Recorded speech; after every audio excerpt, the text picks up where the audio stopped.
সর্বপ্রথম আমাদের মাঝে শুরু করবে আমাদের শোভামণি। গান গেয়ে অর্থ ভেঙে দাও।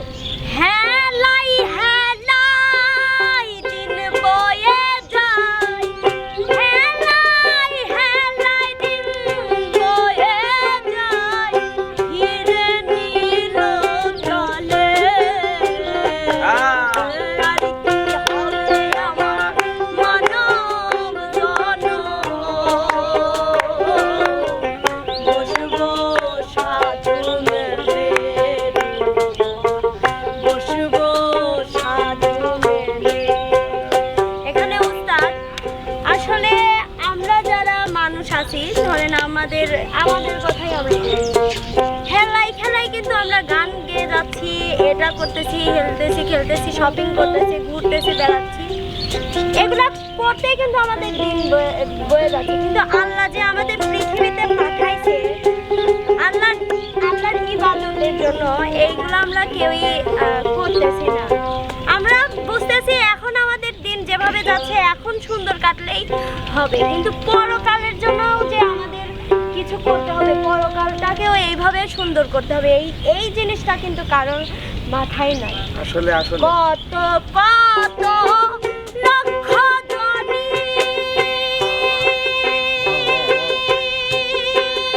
তুমি ভ্রমণে করেছো জানি, কত কত লক্ষ জনি তুমি ভ্রমণ করেছো জানি, মানব কুলে মনরে তুমি, মানব কুলে মনরে তুমি এসে কি করিলে। আরে আর কি হবে আমার মানব জনম, বসবো সাধু মেলে। এখানে আসলে আল্লাহ কিন্তু আমরা যে এখন বর্তমান যুগে আছি, এর আগেও একটা যুগ পার হয়ে গেছে। কত মানুষ কিন্তু লক্ষ লক্ষ কোটি কোটি মানুষ, কিন্তু লক্ষ লক্ষ কোটি কোটি মানুষই কিন্তু আল্লাহর বন্দেগী আমরা করতেছি না। সবাই যদি আল্লাহর বন্দেগী করতো তাহলে আমার মনে হয় না খারাপ বলে কোনো কথা কিছু থাকতো, সবাই ভালোই থাকতো। বাহ, আশা করি সবাই সুন্দর সুন্দর ভালোর সুন্দর পথে আমরা চলাফেরা সুন্দর অ্যান্সার করছে। আসলে এটাই কিন্তু স্বাভাবিক। যেমন আমার জানা মতে আমাদের বাংলাদেশে চলচ্চিত্রে একজন খল চরিত্রে অভিনয় করত, খুবই দুর্ধর্ষ, এটিএম শামসুজ্জামান। উনি কিন্তু আমার জানা মতে উনি 11 বার হজ করছে, 11 বার, কিন্তু মরার আগে উনি বলছিল যে আর একটা বার যাইতে পারলে ভালো হতো। তাহলে এই যে তার একটা ভালো দিক, সে আখেরাতের জন্য কিন্তু ভাবিছে। সেটাই ওস্তাদ। ঠিক আছে, তো এবার কে আসবে? এবার আসবে হচ্ছে আমাদের ইমন।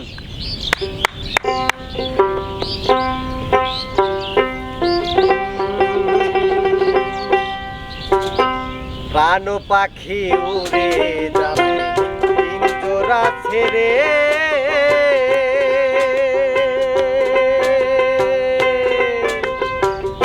ধরা ধামে সবই রবে, তুমি যাবে চলে, মুন্ডু আর রুদণ্ড সবই হবে খণ্ড খণ্ড, পড়ে রবে মাটির উপরে। মোনামা কেন বান্ধ দালান ঘর রে, মোনামা কেন বান্ধ দালান ঘর।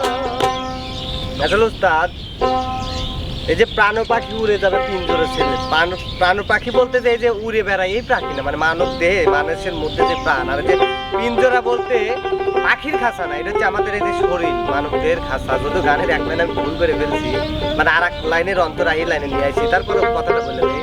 প্রাণ পাখি উড়ে যাবে পিঞ্জরা ছেড়ে, অর্থাৎ মানুষের দেহ এই খাঁচাটা ছেড়ে, পিঞ্জরা ছেড়ে প্রাণ পাখি একদিন উড়ে যাবে।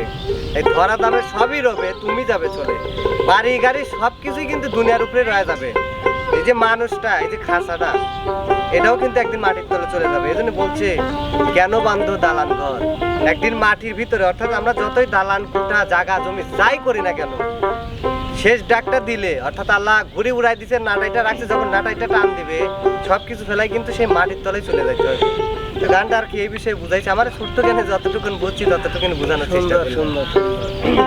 আসল কথা হলো কি, ঠিক আছে, ওই যে মানে তুমি যেটাই বলো, গান যেটাই বলো, ওই গানের অর্থটা যদি তোমার একটু জানা থাকে তাহলে ওই গান আমার মনে হয় 100-তে 100 অবশ্যই ভালো হবেই। যেমন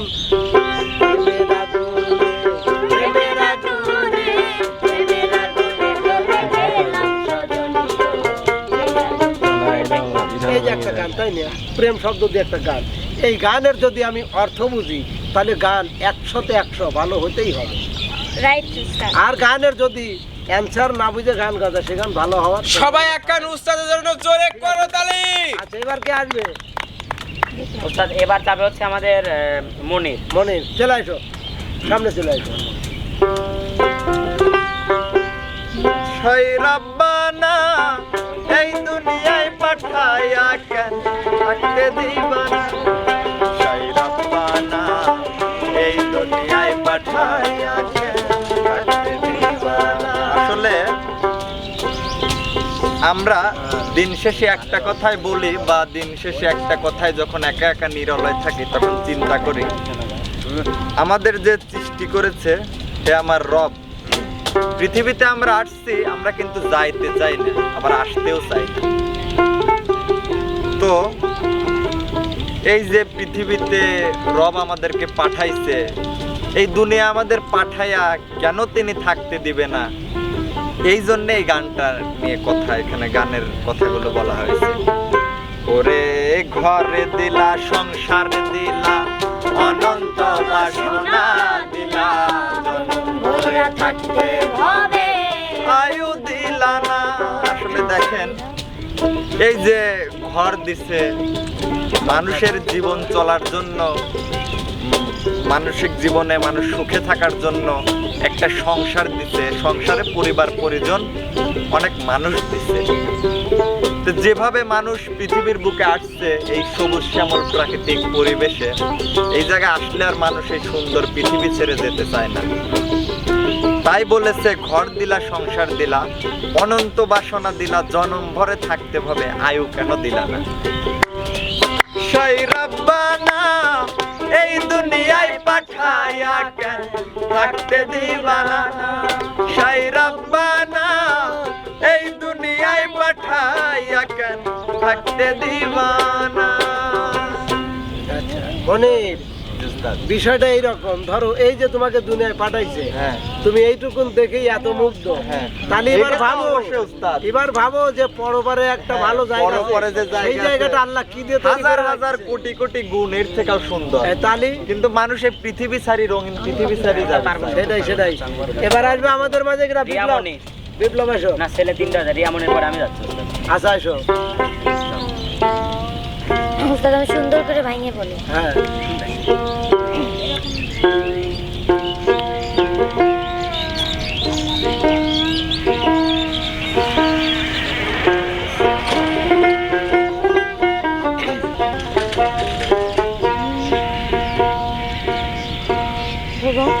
ধরো। মনে প্রাণে জপি মাওলা তোমারি নাম। আরেকটু নিচে দেন। চলবে চলবে, হেনে হবে। বলে আরো উপরে আছে। আচ্ছা, আমরা অদ্দূর না যাই, বিস্তারিত শুনবো। হ্যাঁ, এটা বলে বিস্তারিত। টোটালি বিস্তারিত আছে উস্তাদ। আচ্ছা ধরো, আমি আসি না। উস্তাদ আছে, বলো করো। মনে প্রাণে জপি মাওলা তোমারি নাম।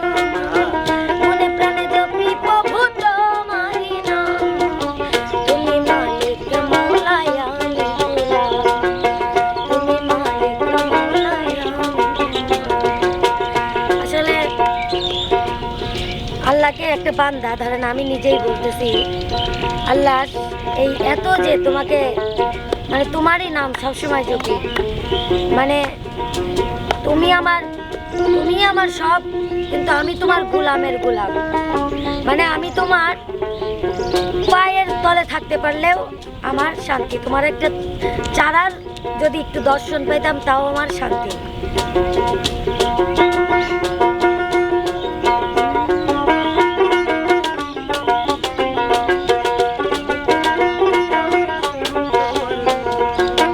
তোমারই গোলামি করে বিবি আসিয়া, নিজে মাওলা তারে তুমি ভালোবাসিয়া, তোমারই গোলামি করে বিবি আসিয়া, নিজে মাওলা তারে তুমি ভালোবাসিয়া, বিনা হিসাবে করলা বেহেশত দান মাওলা, বিনা হিসাবে করলা বেহেশত দান। আসলে হযরত আসিয়া মনে হয় আল্লাহর গোলামি করতো, মানে আল্লাহ তাআলার গোলামি করতো, মানে আল্লাহর একটা বিষয় ধরে না, এই যে যেরকম কেউ একজন আমাকে বলতেছে নামাজ পড়ো, সেরকম সেও একজন আল্লাহর গোলামি বলতে সে আল্লাহর যে ইবাদতটা সেটা ছড়াই দিত, যে এটা করো ওটা করো। আল্লাহর গোলাম মানে সে আল্লাহর প্রতি সর্বদা মানে পাগল এরকম। তারপরে এটাই বোঝাইছে যে তোমারই গোলামি করে বিবি আসিয়া, নিজে মাওলা মানে আল্লাহ নিজেই তাকে ভালোবাসিয়া জান্নাত করলো তার। তাহলে কি একটা মানে কুদরতি যে আল্লাহ নিজেই তাকে জান্নাত দিয়ে দিল, কি কারণে? তোমারই গোলামি করে বিবি আসিয়া, নিজে মাওলা তারে তুমি ভালোবাসিয়া, বিনা হিসাবে করলা বেহেশত দান, বিনা হিসাবে করলা বেহেশত দান। তুমি মালিক মওলা আমি গোলাম, তুমি মালিক মওলা আমি গোলাম। আসলে সত্যি কথা বলতে আল্লাহকে মনে প্রাণে জপলে, আল্লাহকে মনের থেকে কিছু চাইলে অবশ্যই আল্লাহ দিবে। এটাই হচ্ছে আসিয়া তার প্রমাণ। হ্যাঁ, অবশ্যই অবশ্যই। ওস্তাদ, এবার এবার আমি বিপ্লব, আসি না? এবার তুমি দেখি। আসিয়া তো আসিয়া কিন্তু ছিল সবচাইতে মানে আল্লাহর সাথে যার বিরোধ ছিল সেই ঘরের। ওস্তাদ, তোমরা কি ভাবতে পারো আল্লাহর সাথে ফিরাউনের বউ বিরোধ ছিল। কার? ফিরাউনের। ফিরাউনের বউ ছিল। ঠিক আছে, তাহলে চিন্তা করে দেখো একজন মানে আল্লাহর সাথে যার ফিরাউনের বউ। বিরোধ, তার ঘরে কত ধার্মিক একজন মানুষ ছিল, যা জ্বলন্ত খোলার ঘর আসিয়া দিয়েও ফিরাউনের তাকে বউ কিছু করতে পারছিল না। হ্যাঁ, এবার চলে যাবো বিপ্লব। ধরো গান ধরো। আমি পাপী অধম দয়া তোমার দুনিয়া, তোমার কাছে যাওয়ার মতো সঞ্চয় নেই। আবার অনেক নেক্সট জীবন হবে। আমি পাপী অধম দয়া তোমার দুনিয়া, তোমার কাছে যাবার মতো নেই জীবন। তো আসলে ওস্তাদ, আমি পাপী অধম দয়ার তোমার দুনিয়ায়, মানে আমরা সবাই তো আল্লাহর সৃষ্টি, সবাই আল্লাহর সৃষ্টি। তো আমি আল্লাহ আমাকে সৃষ্টি করে পৃথিবীতে পাঠাইছে তার হচ্ছে সালাত আদায় করার জন্য, কিংবা আল্লাহ কিন্তু পাঠাইছে তার ইবাদত বন্দি করার জন্যই। কিন্তু আমি এতই পাপ করছি যে আল্লাহ, আমি পাপ করছি, মানে আমি পাপী অধম দয়া তোমার দুনিয়ায়, মানে আমি এতই পাপ করছি আল্লাহর কাছে করছি, আল্লাহ আমি এতই পাপ করছি তোমার দুনিয়ায়, আপনার কাছে আমি কেবা করে যাব? ওই নেকটুকুই তো আমার কাছে নাই।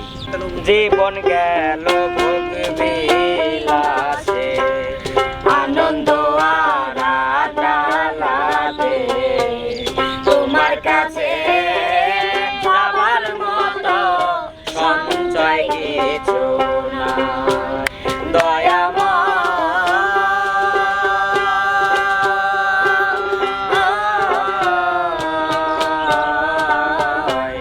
মাফি মাঙ্গি তোমার দরবারে।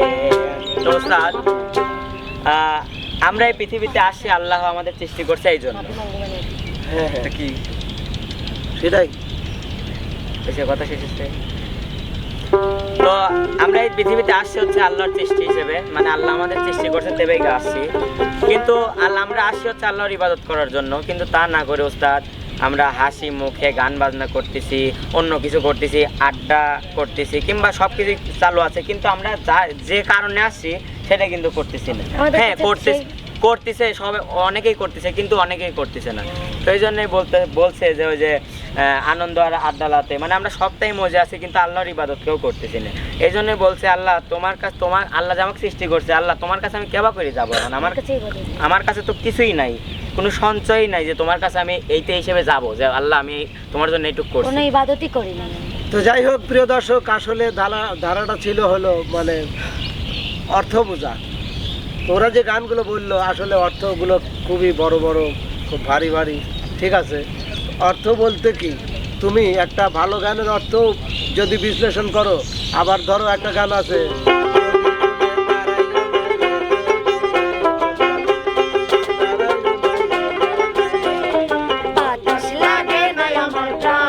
এই যে একটা গান, যদি এর অর্থ বোঝো তাহলে গানটা অবশ্যই ভালো গাইতে পারবে।